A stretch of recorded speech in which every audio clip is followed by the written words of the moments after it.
बिस्मिल्लाहिर्रहमानिर्रहीम। अस्सलाम वालेकुम। This is Mohammad Aqeel. जी स्टूडेंट्स, चैप्टर 6 से ट्रिग्नोमेट्री जारी है और आज के लेक्चर में हम 6.5 एक्सरसाइज के पहले 3 क्वेश्चन जो वो सॉल्व करेंगे। क्वेश्चन में वो कहता है कि find the values of x, y and z in the following right angles triangles. First part में हमें ये ट्राइंगल दी गई है, ए बी और सी राइट एंगल ट्राइंगल है। इसके बारे में हम प्रीवियस ये पढ़ चुके हैं बहुत डिटेल के साथ कि कौन सी साइड परपेंडिकुलर होती है, कौन सी हाइपोटेन्यूस होती है और कौन सी बेस होती है। तो यहाँ से सॉल्व करने का मतलब है या वैल्यूज फाइंड करने का मतलब वो ये कहता है कि हमें ये जी है यहाँ पर। तो यहाँ से इस क्वेश्चन को हल करने से पहले मैं आपको थोड़ा सा इसके बारे में बताता चलूँ कि जो एक ट्रायंगल होती है ना, चाहे वो राइट हो या ओब्लिक ट्रायंगल हो, उसमें टोटल 6 फंक्शंस होते हैं। There are 6 functions in any triangle in which 3 are sides and 3 angles. 3 इसमें से क्या होती हैं, साइड्स होती है, और 3 उसमें क्या होते हैं, एंगल्स होते हैं। तो जब आपको वो कहते हैं ना कि 2 तरह से सवाल कर सकते हैं, या तो आपको इस तरह जैसे उसने यहाँ पर इसके नाम असाइन करके आपको कहा है कि अननोन की जो वैल्यूज है वो हमें फाइंड करनी है। यहाँ पर एक्स, वाई और जी की वैल्यूज फाइंड करनी है। वाई यहाँ पर ऑलरेडी है, हमें एक्स और जी फाइंड करना है, तो इनकी वैल्यूज फाइंड करनी है। या आपको कह सकते हैं कि आपने इस ट्रायंगल को सॉल्व कर, तो आपको वहां से ना 3 जो है ना साइड्स या एंगल्स में से 6 में से ना 3 चीजों की वैल्यूज है वो आपको गिवन होगी, 3 फंक्शंस की वैल्यूज गिवन होंगी, बाकी 3 आपको फाइंड करनी होंगी। उसमें ना ये 3 केसेस हैं हमारे पास। ये पहला केस है कि when one side and 2 angles are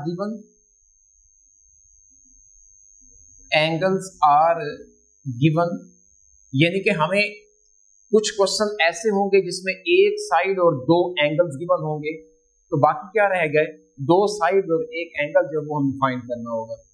दूसरे केस में ऐसा होगा कि when 2 sides and 1 angle is given, मतलब हमें टोटल 6 फंक्शन में से 2 साइड्स और 1 एंगल गिवन हो सकता है, तो हमें 1 साइड और 2 एंगल जो वो फाइंड करने होंगे। लास्ट केस तीसरा जो है, फाइनली हमें क्या गिवन हो सकता है, व्हेन 3 साइड्स आर गिवन। जब हमें तीनों साइड्स गिवन होगी तो तब हमें क्या फाइंड करना पड़ेगा, वहां से बाकी टोटल 6 जो है कंप्लीट करने के लिए हमें 3 एंगल्स को फाइंड करना पड़ेगा। तो इन केसेस के लिहाज से आपसे क्वेश्चन डिमांड करेगा। कभी ऐसा नहीं होगा कि तीनों एंगल्स गिवन हो और साइड कोई ना हो, कम से कम एक साइड का मालूम होना जरूरी है। उसमें 2 एंगल भी हो सकते हैं, 2 साइड और 1 एंगल भी हो सकता है, 3 साइड भी हो सकती है, आपको जो मालूम होगी। जो अननोन होगी वो फाइंड करना है, और वो कैसे फाइंड करना है उसकी तरफ हम आते हैं। पहला पार्ट है, यहाँ पर वो हमें डिमांड कर रहे हैं जस्ट कि एक्स, वाई और जी में से जो भी अननोन है वो हमें फाइंड करना है।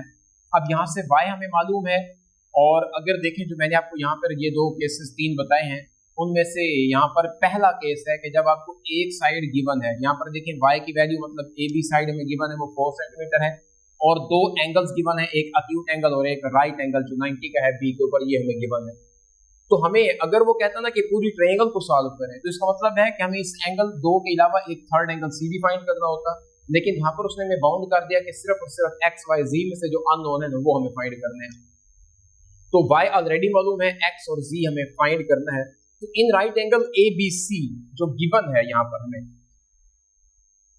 गिवन दैट, गिवन क्या है, मैं उसके नाम जो है ना उसके अकॉर्डिंग रखूंगा। यहाँ पर हमें देखें, एक तो मैयर एंगल ए जो है ये गिवन है 30 डिग्री है, मैयर एंगल बी ये 90 डिग्री गिवन है हमें, और बेस जो है वाई जो है यहाँ पर बेस है ये 4 सेंटीमीटर हमें क्या है गिवन है।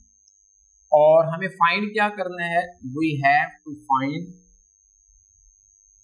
फाइंड एक्स फाइंड करना है और जी फाइंड करना है। यहाँ से एक्स की वैल्यू एक तो फाइंड करनी है, और दूसरा क्या फाइंड करनी है, हमें जी की वैल्यू फाइंड करनी है। तो स्टूडेंट्स, जब भी राइट एंगल ट्रायंगल हो और आपके पास अगर किसी ट्रायंगल के अंदर, राइट ट्रायंगल के अंदर 2 साइड्स मालूम हो और एक मालूम करनी हो, तो फिर तो हम पाइथागोरस थ्योरम लगा सकते हैं। लेकिन यहाँ पर एक साइड मालूम है, 2 अननोन है, 2 नामालूम है, तो हमें इस कंडीशन में जो है ना पाइथागोरस थ्योरम नहीं लगा सकते, एटलीस्ट हमें एक साइड को जो है वो मालूम करना ही करना है। तो उसके लिए हम ट्रिग्नोमेट्रिक रेशियोज का सहारा लेंगे इसको फाइंड करने का, जो मैंने आपको लास्ट किसी लेक्चर में बताया था कि रेशियोज को हम कैसे फाइंड करते होते हैं, उनको याद कैसे करना है, एक स्टेटमेंट मैंने आपको लिख के दी थी। तो उसके मदद से हम यहाँ पर क्या करेंगे, ये जो अननोन है इनको फाइंड करेंगे। तो यहाँ से देखें, हमेशा रेशियो जो आपने बनानी है ना अक्यूट एंगल के अकॉर्डिंग, आपने उन दो साइड्स के दरमियान रेशियो लेनी है जिसमें से एक कम से कम आपको मालूम हो और एक ना मालूम हो, ताकि हम अननोन को वहां से इजीली फाइंड कर सकें। तो मैं यहां से देखें रेशियो मैं चाहूं तो परपेंडिकुलर और हाइपोटेन्यूज के दरमियान भी ले सकता हूं इस एंगल के अकॉर्डिंग, और परपेंडिकुलर और हाइपोटेन्यूज साइन रेशियो होती है, लेकिन ना तो हमें एक्स मालूम है परपेंडिकुलर और ना ही हमें हाइपोटेन्यूज मालूम। तो हमें रेशियो लेनी है या तो परपेंडिकुलर और बेस के दरमियान या बेस और हाइपोटेन्यूज के दरमियान, इन दोनों में से कोई एक रेशियो जो है आपको यहाँ पर ले सकते हैं। तो मैं यहाँ पर क्या करने लगा हूँ, परपेंडिकुलर और बेस की रेशियो जो है वो ले रहा हूँ according to 30 degree acute angle. तो हमें पता है कि परपेंडिकुलर ओवर बेस ये रेशियो किसके इक्वल होती है, tan थीटा के इक्वल होती है, और यहाँ पर थीटा जो है ये क्या है हमारे पास 30 डिग्री है। तो tan 30 डिग्री क्या आ जाएगा परपेंडिकुलर ओवर बेस, और tan 30 डिग्री पर एंगल पर हमारे पास जो वैल्यू है वो क्या आ रही है 1/3 का स्क्वायर रूट। तो यहाँ पर हम क्या पुट कर सकते हैं, 1/3 square root is equal to perpendicular हमें फाइंड करना है जो कि अननोन है x, और बेस की वैल्यू यहाँ से क्या आ जाएगी 4 आ जाएगी। जी स्टूडेंट्स, तो हमें एक वैल्यू फाइंड करनी है x की, 4 इसके साथ डिवाइड हो रहा है, इधर आकर हम क्या करेंगे इसको मल्टीप्लाई करेंगे, तो x आ जाएगा 4 1 से मल्टीप्लाई होगा तो 4/3 का स्क्वायर रूट, ये वैल्यू आ चुकी है x की जो हमारे पास क्या था परपेंडिकुलर था। अब यहाँ पर दो ऑप्शन है आपके पास, जब आपको राइट ट्रायंगल के अंदर दो साइड मालूम हो जाए तो आप पाइथागोरस थ्योरम भी लगा सकते हैं। अगर आप चाहें तो यहाँ से दोबारा आप रेशियो बनाकर भी फाइंड कर सकते हैं अननोन को, और जैसे आपको इजी हो वो फाइंड किया जा सकता है। मैं यहाँ पर रेशियो के मेथड से करने जा रहा हूँ। अब मुझे चाहिए यहाँ पर z, या तो मैं परपेंडिकुलर ओवर हाइपोटेन्यूज वाली रेशियो लगाऊंगा या बेस ओवर हाइपोटेन्यूज वाली रेशियो लगाऊंगा, क्योंकि हमें हाइपोटेन्यूज फाइंड करना है। अब हम परपेंडिकुलर मालूम कर चुके हैं, वो भी हम यहाँ पर कर सकते हैं, लेकिन मैं इसके साथ रेशियो बना रहा हूँ बेस और हाइपोटेन्यूज के साथ। तो बेस रेशियो हाइप ये होती है cos रेशियो। एंगल कौन सा यहाँ पर एक्यूट 30 डिग्री है, तो cos 30 के साथ हमारे पास क्या आ गया बेस ओवर हाइपोटेन्यूज है। तो बेस की वैल्यू मालूम है, cos 30 के ऊपर वैल्यू भी मालूम है 3 स्क्वायर रूट बाय 2 है, तो यहाँ पर आप इसकी वैल्यू पुट कर देंगे 3 square root by 2 which is equal to base हमारे पास है 4 और हाइपोटेन्यूज z है जो कि हमें फाइंड करना है। तो स्टूडेंट्स हमें z फाइंड करना है, z इधर डिवाइड हो रहा है, मैं इस तरफ लेकर आऊंगा तो क्या हो जाएगा ये मल्टीप्लाई, तो ये आ जाएगा आपके पास z इंटू 3 का square root by 2 is equal to 4। अब यहां से ये जो 3 स्क्वायर रूट बाय 2 है ये हमें इस तरफ लेकर आना है, क्योंकि z को हमें फाइंड करना है। इक्वेशन की राइट साइड पे जब ले जाएंगे तो जब भी फ्रैक्शनल नंबर को आप इक्वेशन की दूसरी साइड पे ले जाते हैं ना, तो आप उसके जो बटा है ना उसको उल्टा कर उधर मल्टीप्लाई करते हैं। अगर ऐसे समझ ना भी आए तो देखें 2 इधर डिवाइड हो रहा है, इधर आकर क्या हो जाएगा मल्टीप्लाई, और 3 इधर मल्टीप्लाई हो रहा था z के साथ, इधर आकर डिवाइड हो जाएगा। तो बात वही है कि हमें क्या करना है, इस साइड पर आकर इसको हमें इसको उल्टा कर मल्टीप्लाई कर देना है, तो ये आ जाएगा 4 multiplied by 2 by 3 square root. तो z की जो वैल्यू है यहाँ से क्या आ जाएगी 8/3 स्क्वायर रूट। यही हमें दो वैल्यूज फाइंड करनी थी, एक तो s की वैल्यू और दूसरा z की वैल्यू फाइंड करनी थी। तो स्टूडेंट्स ये क्वेश्चन आपके लिए बहुत ज्यादा इजी है। दो चीजें यहाँ पर यूज होनी है, या तो ट्रिग्नोमेट्रिक रेशियो कोई ना कोई लगेगी, पाइथागोरस थ्योरम लगेगा, और उसके ऊपर डिफरेंट एंगल्स पर जो ट्रिग्नोमेट्रिक रेशियोज की वैल्यूज थी वो आपको पता हो, तो क्वेश्चंस को सॉल्व करना बहुत ही इजी है। तो इसके सेकंड पार्ट में वो कहता है कि ABC ट्रायंगल है, यहाँ पर मैं ये फिगर यही रहने देता हूँ। वो कहते हैं कि ये x है और इसको उसने y कहा हुआ है परपेंडिकुलर को, जिसकी वैल्यू दी है उसने 3 स्क्वायर रूट सेंटीमीटर, और हाइपोटेन्यूज जो यहाँ पर भी z है, एंगल यहाँ पर है पाई बाई 4। जी स्टूडेंट्स, सेकंड पार्ट में अब हमें फाइंड करना है फिर यहाँ से x और z, दूसरे लफ्जों में हमें बेस फाइंड करना है और हाइपोटेन्यूज फाइंड करना है। तो वही बात है कि एक साइड मालूम कर लें और बाकी जो साइड है वो आप उसको आप फाइंड कर सकते हैं पाइथागोरस थ्योरम से। तो मैं अब यहाँ पर पाइथागोरस थ्योरम लगाकर आपको समझा दूंगा, बाकी आपको देख लेना जैसे इजी लगे उस मेथड से आप इसको सॉल्व कर सकते हैं। तो यहाँ पर हमें जो गिवन है फर्स्ट ऑफ ऑल आप वो लिख लें। गिवन है हमें मेजर एंगल ए जो है जो अक्यूट एंगल है ये है π/4। अब ये रेडियन फॉर्म में है तो हमें डिग्री में चाहिए, तो ये कितना होगा 45।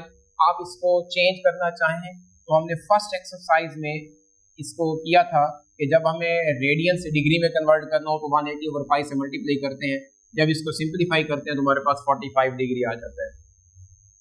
तो हमें बाकी क्या है, यहाँ पर परपेंडिकुलर की वैल्यू मालूम है जो कि है y = 3 square root and major angle B जो है ये राइट है क्योंकि 90 का एंगल है B पर बन रहा है। फाइंड क्या करना है हमें, वी हैव टू फाइंड एक तो हमें बेस चाहिए जो x है, दूसरे नंबर पर हमें हाइपोटेन्यूज चाहिए z की वैल्यू। जी स्टूडेंट्स, अब जो हमें मालूम साइड है ना वो कौन सी है, परपेंडिकुलर है। तो परपेंडिकुलर के साथ हाइपोटेन्यूज की रेशियो भी बना सकते हैं, परपेंडिकुलर के साथ बेस की रेशियो भी बना सकते हैं। बनानी परपेंडिकुलर के साथ है क्योंकि हमें ये मालूम है, उसी के साथ ही हमने रेशियो बनानी है। अब रेशियो देखें, जो रेशियो होगी उसी के साथ हम एंगल जो है एक्यूट एंगल लगा देंगे ना साइड्स के साथ। अब फर्स्ट ऑफ ऑल मैं यहाँ पर क्या करने लगा हूँ, परपेंडिकुलर ओवर हाइपोटेन्यूज रेशियो ले रहा हूँ।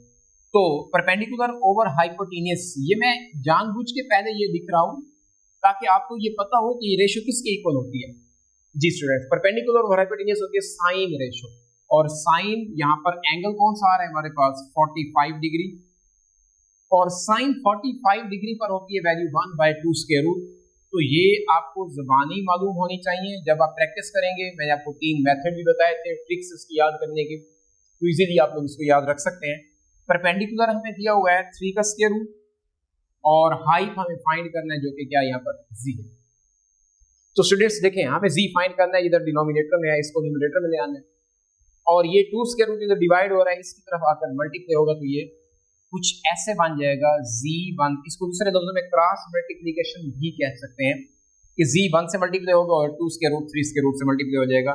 z1 और z इज इक्वल टू 2 का square root into 3 square root, और फाइनली हमारे पास इन दोनों को जब आप एक ही स्क्वायर रूट में लिखेंगे तो 2 3 आर 6 स्क्वायर रूट, ये हमारे पास क्या आ चुका है, हाइपोटेन्यूज आ चुका है।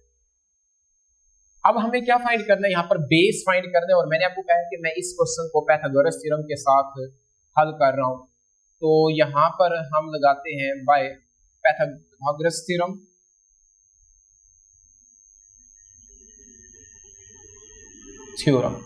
जी स्टूडेंट्स, क्या होता है पाइथागोरस थ्योरम, हाइट का square is equal to base का स्क्वायर प्लस परपेंडिकुलर का square.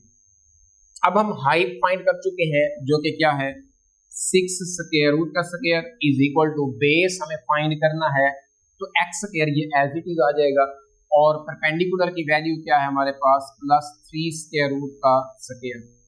We know that square से स्क्वायर रूट क्या हो जाता है, कैंसिल, तो यहाँ पर आ जाएगा 6 is equal to x square plus 3। हमें x फाइंड करना है, 3 इसके साथ प्लस हो रहा है, इसको 6 की तरफ ले आएंगे तो माइनस हो जाएगा, यह आ जाएगा 6 - 3 is equal to x square and x square is equal to 3।